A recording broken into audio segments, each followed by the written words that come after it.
Hello, welcome back. We are in our read through of the 1800s King James Pictorial Bible. We are in the book of Joshua, chapter 5. So please, if you have one, grab your Bible, read along with me. If not, just listen. Let's dive into Joshua chapter 5 together. And it came to pass when all the kings of the Amorites, which were on the side of Jordan westward, and all the kings of the Canaanites, which were by the sea, heard that the Lord had dried up the waters of the Jordan from before the children of Israel, until they were passed over, that their heart melted, neither was their spirit in them any more, because of the children of Israel. At that time the Lord said unto Joshua, Make thee sharp knives, and circumcise again the children of Israel the second time. And Joshua made him sharp knives, and circumcised the children of Israel at the hill of the foreskins. And this is the cause why Joshua did circumcise. All the people that came out of Egypt that were males, even all the men of war, died in the wilderness by the way after they came out of Egypt. Now all the people that came out were circumcised, but all the people that were born in the wilderness by the way as they came forth out of Egypt, them they had not circumcised.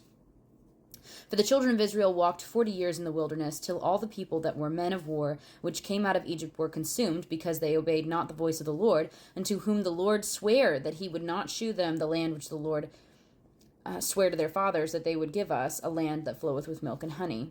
And their children, whom he raised up in their stead, them Joshua circumcised, for they were uncircumcised, because they had not circumcised them by the way.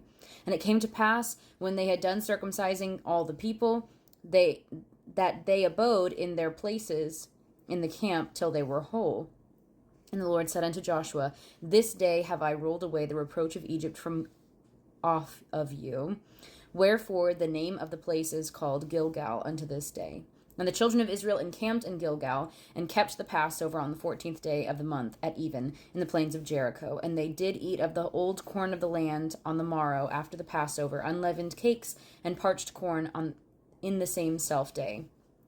And the manna ceased on the morrow after they had eaten of the old corn of the land, neither had the children of Israel manna any more, but they did eat of the fruit of the land of Canaan that year. And it came to pass, when Joshua was by Jericho, that he lifted up his eyes and looked, and behold, there stood a man over against him, with his sword drawn in his hand. And Joshua went unto him, and said unto him, Art thou for us, or for our adversaries? And he said, Nay, but as captain of the host of the Lord am I now come. And Joshua fell on his face to the earth, and did worship, and said unto him, What saith my Lord unto his servant? And the captain of the Lord's host said unto Joshua, Loose thy shoe from thy foot, for the place whereon thou standest is holy. And Joshua did so. Okay, we are having echoes once again. The things that Moses experienced, Joshua is experiencing. It's almost rites of passage to be a leader for the Israelites. You are seeing, once again, they have to reconsecrate themselves. They have to make themselves right by the law that was given while they were in the wilderness. It was very specific about that circumcision stuff. And so if you're about to go into war, we got to make sure everybody's on the same page and everybody is pure by this metric, or all of the males that need to be made pure are made pure by this metric. So we take a pause and we circumcise before battle.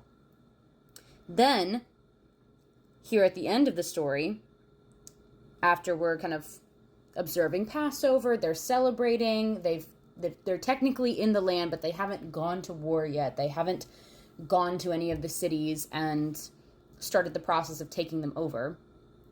They have a feast unto the Lord, they're celebrating, and then Joshua encounters a stranger. And I love Joshua. I really love his vibe. I love his character. He sees this big warrior, and he just walks right up to him, and he's like, Are you for us, or are you for our enemy? And because he's like, I'm not messing around. I want to know where you stand and what we need to be doing right now, because if I need to throw down, I'm ready. Presumably. I don't know what was going on in Joshua's head, but I feel like he was ready.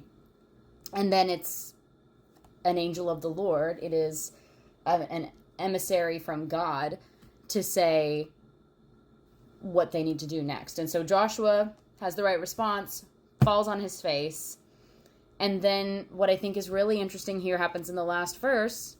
This angel says to Joshua, take off your shoes. Where you are is holy ground. Does this sound like anything we've already heard? Yes.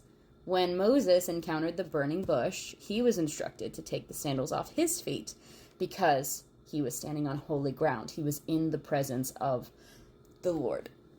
And so Joshua, again, is being put through similar experiences to Moses and is being prepared to be the leader that Israel requires.